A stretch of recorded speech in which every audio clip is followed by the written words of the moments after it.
ახლა უკვე ჩვენი სტუმრები პირდაპირ ეთერში პირველ რიგში შემოგვიერთდება ნაციონალური მოძრაობის ლიდერი ნიკა მელია, რომელსაც ბანკში მიმდინარე მოვლენებზე გავესაუბრებით. ბატონ ნიკა, მოგესალმებით, რა თქმა უნდა და პირველ რიგში მოდით ვიდრე მთელი დღის პროცესს შევაფასებდეთ, მინდა გთხოვოთ შეფასება შინაგან საქმეთა მინისტრის ბოლო განცხადებაზე.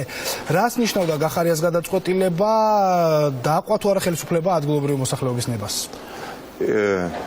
იცით რა ბოლო განცხადება არ მომისმენია მე გეტყვით მაშინ კი ბატონო ესე იგი სამი მთავარი პუნქტი იყო პრინციპში ესე რომ დავუყოთ თუ შეიძლება ეს განცხადებები გიორგი გახარი ამბობს რომ ჰესის მშენებლობა გაგრძელდება მხოლოდ იმ შემთხვევაში თუ მოსახლეობის 90% დაუჭერს მხარს სპეცრაზმი გამოდის ხეობიდან უბრალოდ გაძლიერებული შენაერთები დარჩებიან იქ პოლიციის და გაგრძელდება კონსულტაციები მშენებელ კომპანიასთან იმ მოთხოვნებზე რაზეც საუბრობს ადგილობრივი მოსახლეობა და პასუხს აგებს პოლიციელს თავს დაესხა. ნუ შეუშინებია ხალხს ბატონი გახარია. თქვენი განცხადება რაც ამეკითხეთ ეხა, ამით შემიძლია ეს დასკვნა გავაკეთო, რაც რა თქმა უნდა გარდაუვალი არის, მაგრამ მე არ ვაპირებ მისი კომენტარის შეფასებას, მითხრობ ბოლო კომენტარების შეფასებას, მე ვაპირებ მისი ქმედებების შეფასებას. დიახაც ეს იყო თავზე ხელაღებული ბიძინა ივანიშვილის დიახაც ხელის ბიჭის ქმედება, რომელიც მან დღეს განახორციელა პანკისის ხეობაში, ერთ-ერთ სოფელში და მას და ბიძინა ივანიშვილს გონია, რომ ის მოჯადოებული წრე არასოდეს გაირღვევა ხალხის მიერ და გონიათ, რომ სულ ეს ოლიგარქი ივანიშვილი, ჩხარტიშვილი, გახარი და რამდენიმე ადამიანები დაეპატრონენ ამ ქვეყანას სამუდამოდ. დღეს აღმოჩნდა, რომ ეს ესე არ არის, ხო? და არავინ არ აპირებს შეგუებას. არავინში გულისხმობ პირველ რიგში, რა თქმა უნდა, ხალხს. ჯერეთიც რამდენი ტყვილი მოვისმინეთ, ჩვენ თითქოს 35 ადამიანი, ანუ 35 პოლიციელი შეყვა მშენებლებს. დილის 5 საათიდან თელავის პოლიციის სამმართველოსთან დაახლოებით 50 და 60-მდე პიკაპი იყო მობილიზებული. მათ შორის რეზინის პირებით აღჭურვილი შესაბამისი ასე ვთქვათ პისტოლეტებით და გაეშურნენ პანკისის ხეობისკენ ერთ-ერთ სოფელში ძიბახებში, სადაც ეს ყველაფერი ხდება. დილის 5 საათზე დაახლოებით ეხა იქ იყო 300-400-მდე პოლიციელი, ხო? ამის შემდეგ მოხდა ალყაში მოქცევა პოლიციელების მიერ იმ ტერიტორიის, სადაც მიმდინარეობდა განახდა უბრალოდ ეს უკანონო მშენებლობა, ამ პიკაპებით ჩახერგეს ყველა სხვა სოფლებიდან შემომავალი ჩიხები და ხალხს გაუჩნდა პროტესტი, რომელიც არავინ არ გაიგონა, ხო? და აი ამის შემდეგ მოხდა პირველი შეტაკება და როდესაც რაღაცა ზავი დაიდო, რამდენიმე ადამიანი ჩავიდა თელავში ამ ბატონთა კრიმინალ გახარიასთან შესახვედრად, რომელიც თავის თავს უწოდებს შინაგან საქმეთა მინისტრს და აი ამ დროს პარალელურად, როდესაც ეს ელაპარაკება რამდენიმე უხუცეს პანკისის ხეობიდან, დამატებით ასობით შეიარაღებული ადამიანი შეიყვანეს პანკისის ხეობაში. და კიდევ ერთხელ ნათლად ამით დადასტურდა, რომ ბიძინა ივანიშვილი არ ითვალისწინებს ხალხის ინტერესს. არ ითვალისწინებს ხალხის წუხილს. თორემ ასეთი რო ყოფილიყო ბიძინა ივანიშვილი და ქვეყნის აბსოლუტური უმრავლესობა მოსახლეობისა დღეს მას ამ დღეში კი არ ჩააგდებდა, რა დღეში ჩავარდა ბიძინა ივანიშვილი, ხო? მას ამოძრავებს მხოლოდ ბიზნეს ინტერესები. და გახარიასა და ჩხარტიშვილისა და ფარცხალაძეების მეშვეობით ამ ბიზნეს ინტერესებს ახორციელებს. ეს არის დღეს სახელმწიფო საქართველო. მეტი არაფერი ამ ქვეყანაში არ ხდება.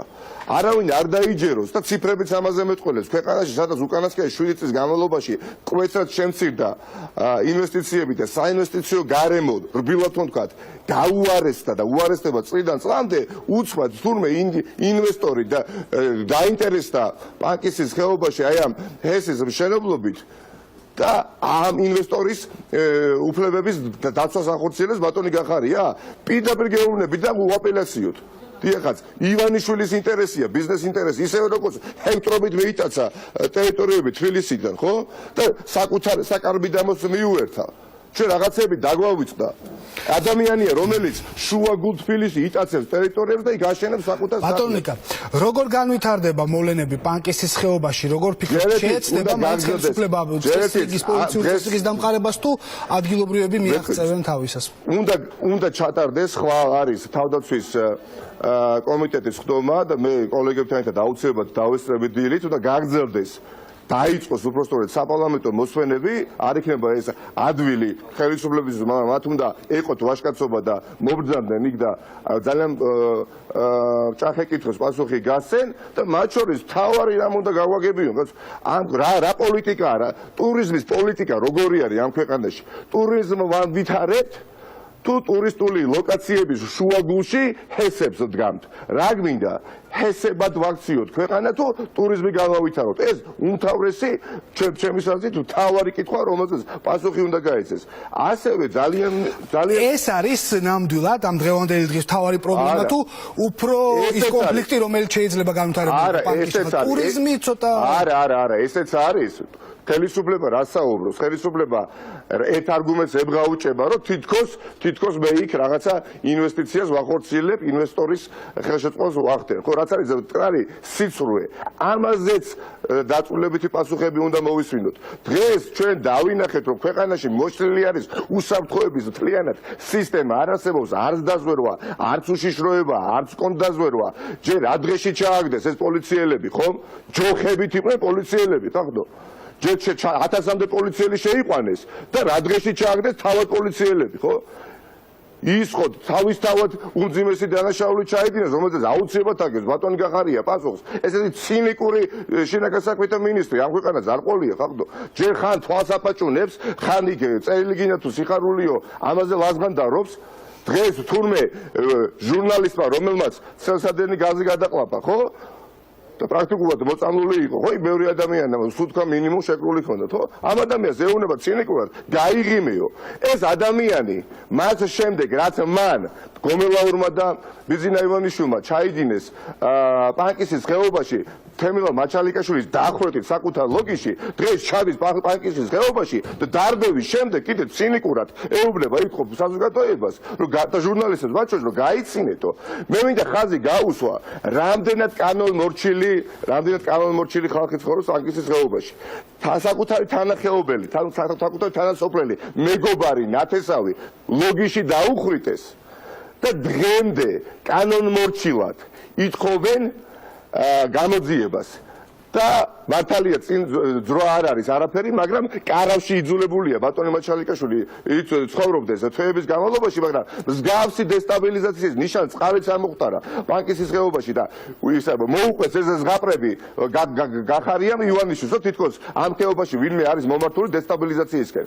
ადამიანი დაახვიტეს ახალგაზრდა ბავშვი საკუთარ ლოგიში დედმამის თვალწინ და ხმა არ მოუღი არავის და დღემდე გვეხვეწება მისი ოჯახი მთელ დანარჩენ საქართველოს, რომ დამეხმარეთ ჩემი კოლების დასაჯელათო და ეს ადამიანი მართლა ეს კრიმინალი ჩადის დღეს და დაცინის კიდევ დამატებით იმყოფ საზოგადოებას და მე ვფიქრობ ალბათ დღეს საბოლოოდ ნიღაბი ჩამოიხსნა ხელისუფლებამ და თქვა რომ ერთადერთი გზა დამრჩა მე ხელისუფლების შესანარჩუნებლად თუ გამოვიყენებ სპეცნაზ თუ გამოვიყვან არ ვიცი ჩემს პოლიციელებს და დავარბევიებ ხალხს ხვალ ზეგ და მაზეგ მაგრამ ეს მე მგონი რომ არ გამოძდის და დღესაც რო არ გამოვიდა ძალიან კარგად დავინახეთ არ არსებობს არავინ არ წაყვება ბიძინა ივანიშვილს კანონსაწინააღმდეგო ქმედებების განხორციელებაზე დღეს ეს ხო ნათლად გამოჩნდა 1000-მდე პოლიციელი უკან რჩებოდათ ფეხები და შინაგან საქმეთა მინისტრის მოადგილე საბანაძე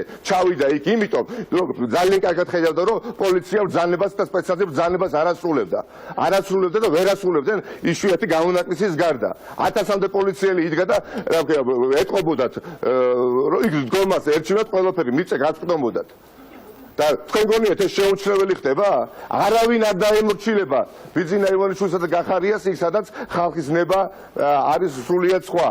ხალხის ნება არის რომ იქ არ აშენდეს ჰესი და არ უნდა აშენდეს და არ იცოდა ბატონმა გახარიამ რომ ხალხი იყო წინააღმდეგი?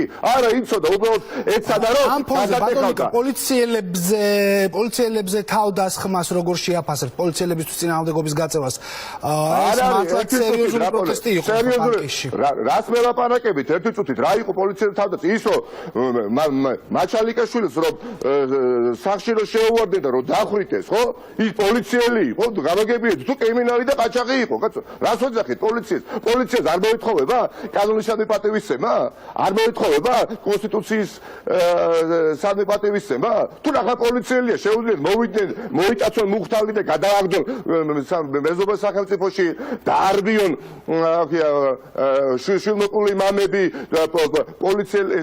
პოლიციელების საფარქვეშ და ჩვენ უნდა ვილაპარაკოთ პოლიციელებზე თავდა პოლიციელები გახარია პოლიციელია ფარცხალაძე გენერალური პროკურორი იყო ესენი არიან ბიძინა ივანიშვილის პერსონალური მოსამსახურეები ხახდო არ არიან მათ უბრალოდ დაუმსახურებლად ჩააცვეს პოლიციის ფორმა და ამით შეურაცხყოფენ 100,000-ობით პოლიციელს 100,000-ობით პოლიციელებს შეურაცხყოფენ მე მათ არ უწოდებ გახარია არ არის პოლიციელი და სამართლის უფროსები არ არიან პოლიციელები კი ბატონო არ არიან და ეს ყველამ დღეს ძალიან კარგად დავინახეთ დიდი მადლობა ყველა რიგითმა პოლიციელმა და სპეცნაზებმა დღეს პანკისის ხეობაში ძალიან კარგად იცოდა რომ ისინი არასწორ ადგილას იყვნენ და მაქსიმალურად ცდილობდნენ რომ მიუხედავად დავალებისა და ბრძანებისა ძლიერ შეტევაზე არ გადასულიყვნენ პანკისის ხეობის მაცხოვრებლებზე და მათ მეტაკებად მოახერხეს მაგრამ საბანაძე ამიტომაც ჩავარდა იმაში პანკისის ხეობაში რომ ბრძანება არ შეასრულა პოლიციამ და ამიტომაც მიყვა მე იქ გახარია